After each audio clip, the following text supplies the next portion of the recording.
me see.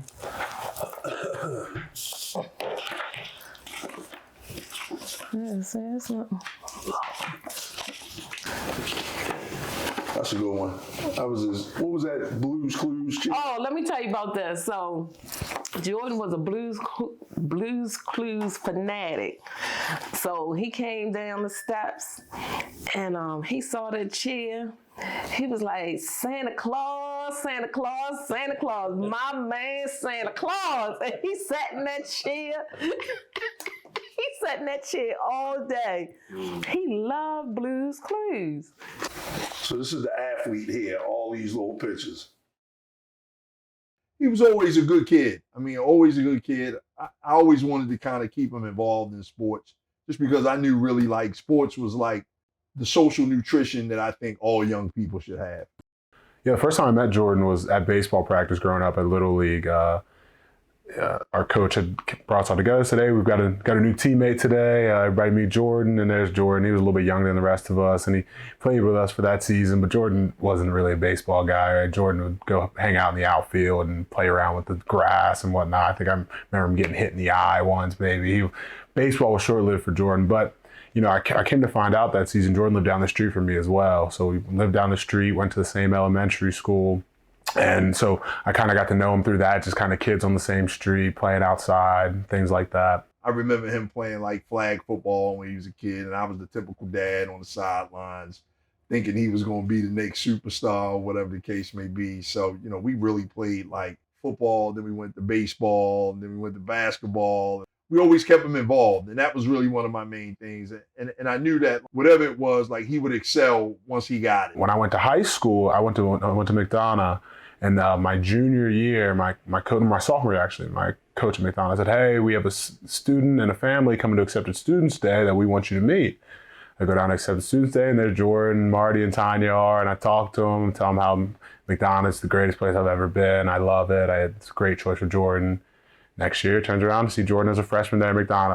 So, we went from playing sports when he was young, and it just kind of evolved to, him being where he was at or getting to where he was at as a highly recruited football player across the nation. 9th grade, he was already offered 3-4 ride offers in the 9th grade: Ohio State, Maryland, and Penn State.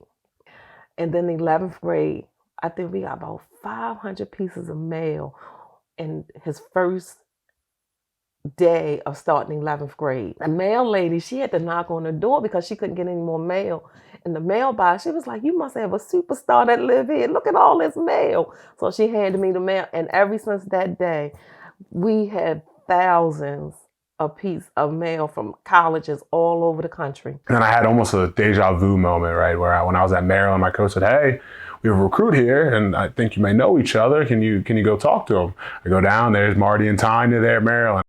Signing day, he chose Maryland. He loved Maryland.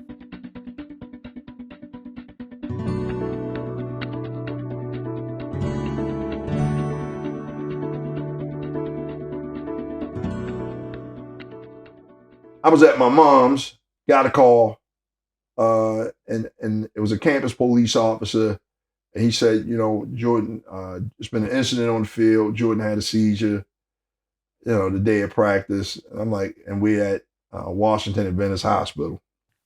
And then I was like, a seizure? And I'm thinking, like, what could have caused?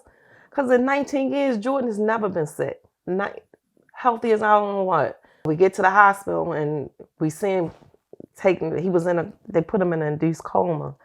And when we got there, he was in a cooling bag. Because they said when the ambulance got to him at the school, his temperature was 106 degrees. Nobody was really saying anything in regards to heat stroke or heat-related injury as of yet. So again, you're just thinking, okay, he'll be okay. He'll get through this. Early Wednesday morning, they flew him to Maryland Shock Trauma. And time he got there, it was like, they worked on him. And he was on every machine that will give you life. He was on a breather machine, life support machine, an ECMO machine, which is for your lungs and 2 dialysis machines. Wednesday, they were saying that, Jordan's liver was severely damaged and he would need a liver transplant within the next 12 hours or he was just going to pass away. We had the liver transplant that Friday. And once we had that, like literally time stood still. So when we left there that evening on the 12th, we was all sitting around just laughing at the things that Jordan used to do. And it was like a calm, a peace. It was peace that came over us. I think maybe like 5 or 6 o'clock in the morning on the 13th.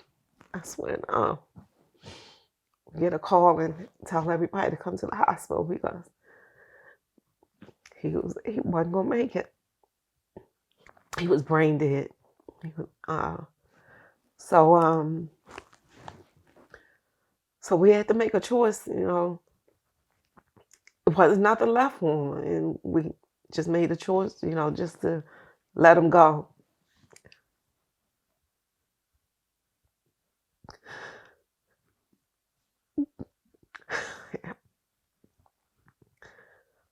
So, and that was at 11:26 a.m. on the 13th. Hugged him, kissed him.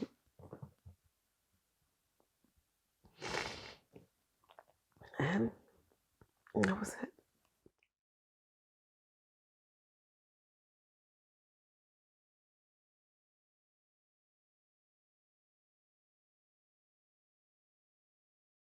When the coaches were at our table, what did we miss? Like, what questions didn't we ask?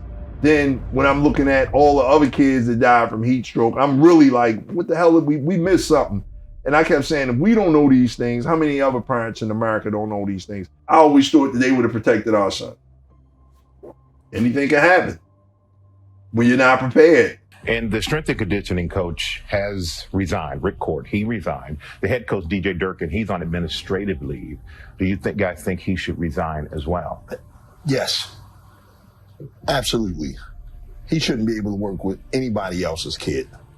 You don't send your kid away to college, Michael. You send your kid away to college for them to be developed into young people, and that's physically, emotionally, spiritually, and just teach these people, teach our young kids or our young people that we work so hard to get there to, hey, I'm giving my child to you. Keep him safe.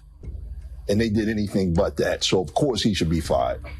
Breaking news tonight as the University of Maryland has announced that it has fired head football coach DJ Durkin. 1 week after University of Maryland President Wallace Lowe fired head football coach DJ Durkin, 2 athletic trainers lose their jobs. Head football trainer Wes Robinson and assistant trainer Steve Nordwall were directly involved with the improper treatment of Jordan McNair the day he suffered heat stroke in May.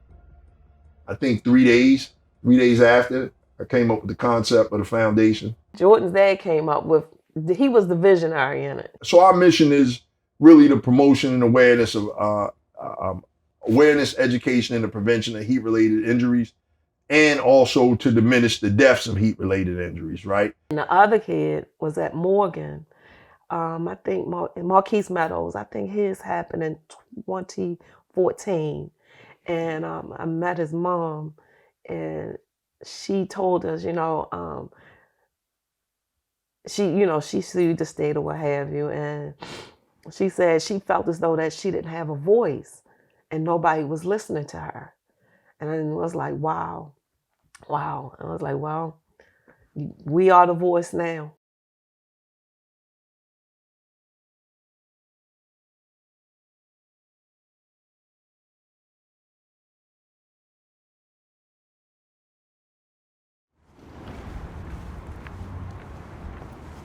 So we'll go up to the 3rd floor, meet with Delegate Ebersol. Yep. He's on the Education Subcommittee. Perfect. Where the bill was heard. This is a bill that we have been working on, obviously, for a couple of years that had been passed around.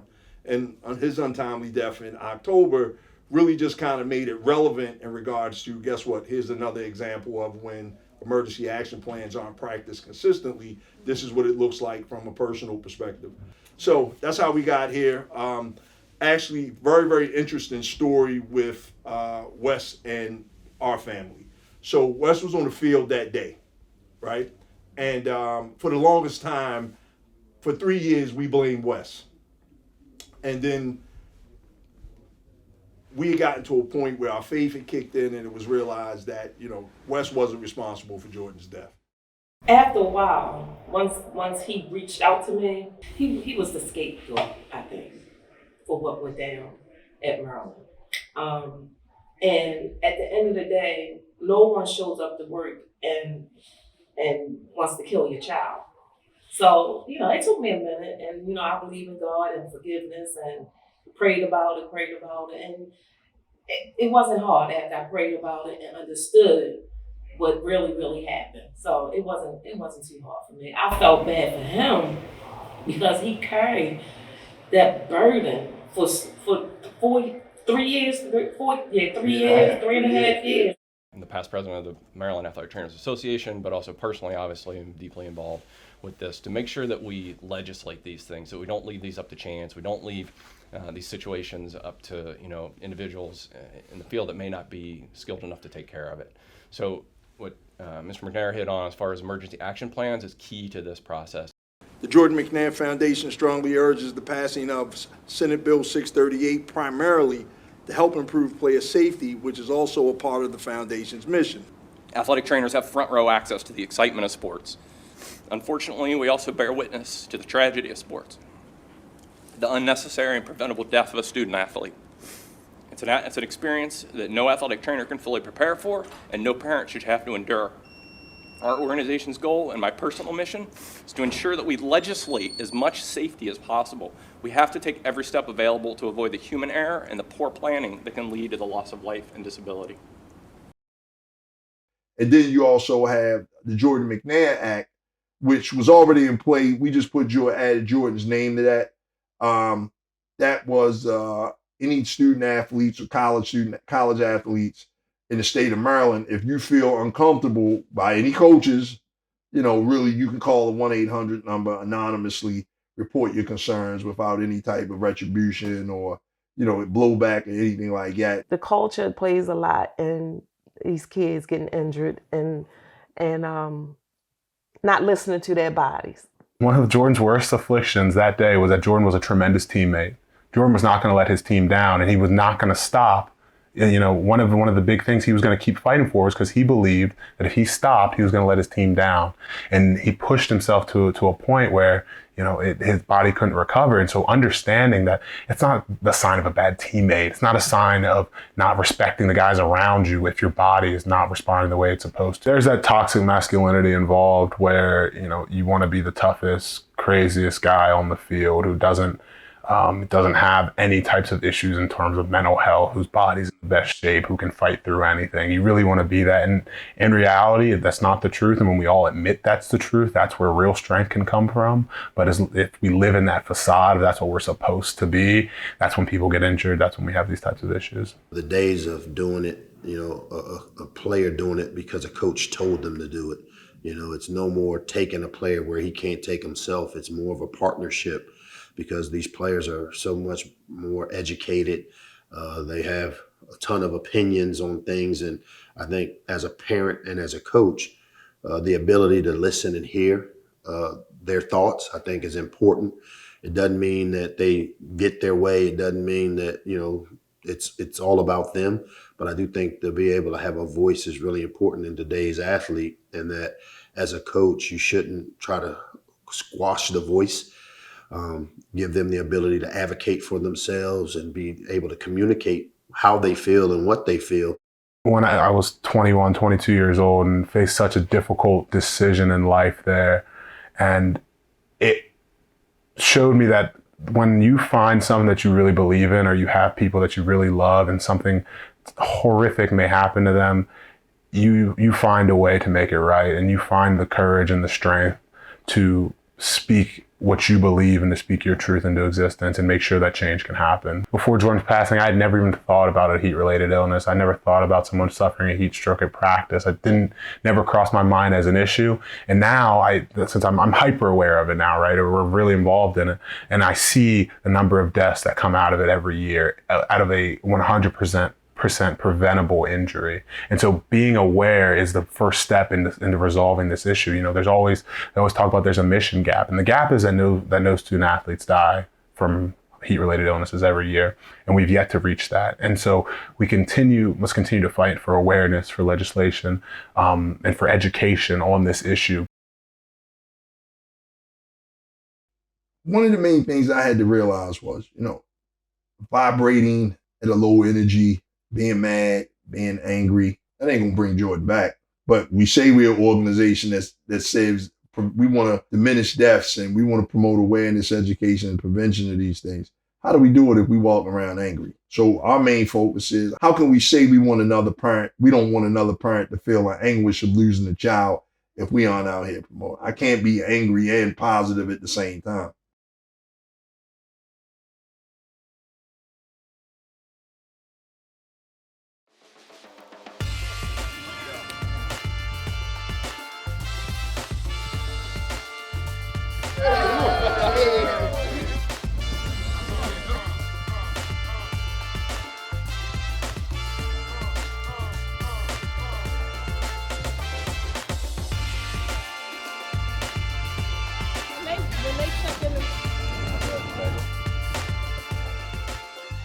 Man, I'm just glad, you know, it all plays the way it's supposed to play. I'm honored to be part of this. Yeah. This clinic and many more to come. Stop for the tears. Right. You know, tears will start flowing on this side for sure. Take care. For sure, man. I appreciate it. Thank you. I feel like we've put some things in place here because of Jordan's death that will make this a safer place as it possibly could be. I think the University of Maryland made the changes that were necessary. You're absolutely right. You know, you brought the right people in, and it wasn't about wins and losses when you made the changes. It was like, how do we keep this family together? How do we keep this school together? How do we keep this program together?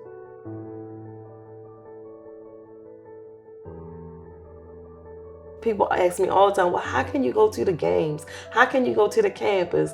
And my answer is always, Jordan's spirit is there. He loved Maryland, and I'm good with that. I'm good with that.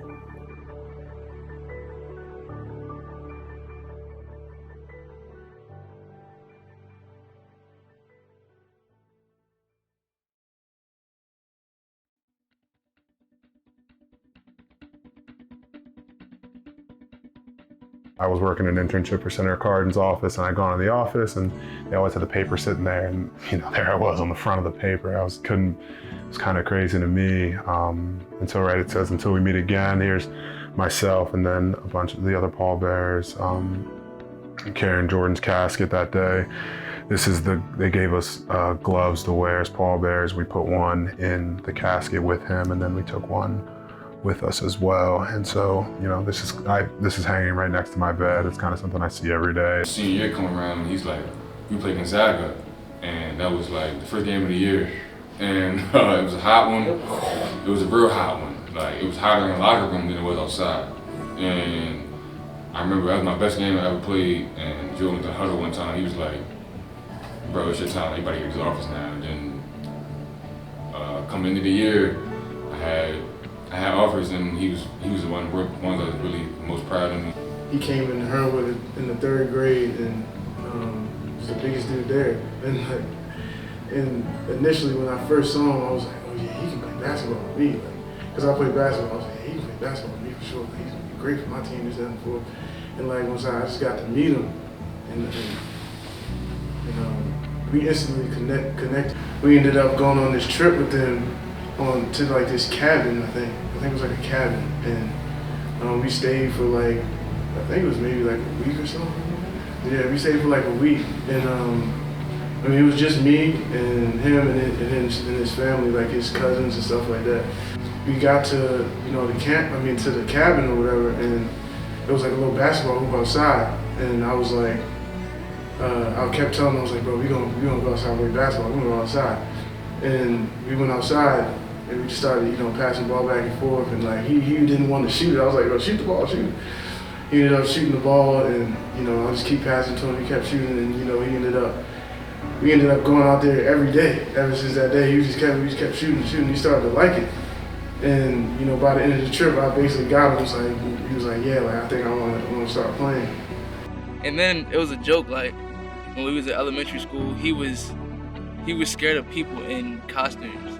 You know what I'm saying? So, like, the biggest kid in the whole entire school running from the mascot in the assembly, like, you know what I'm saying? So, like, stuff like that, like, you know, people obviously, like first sight, you like, oh, he's a huge kid. Like, then you talk to him, soft voice, soft personality, loving, like, very hard to even get angry. Like, he rarely got angry at anybody, like, you know, but he was just a great person.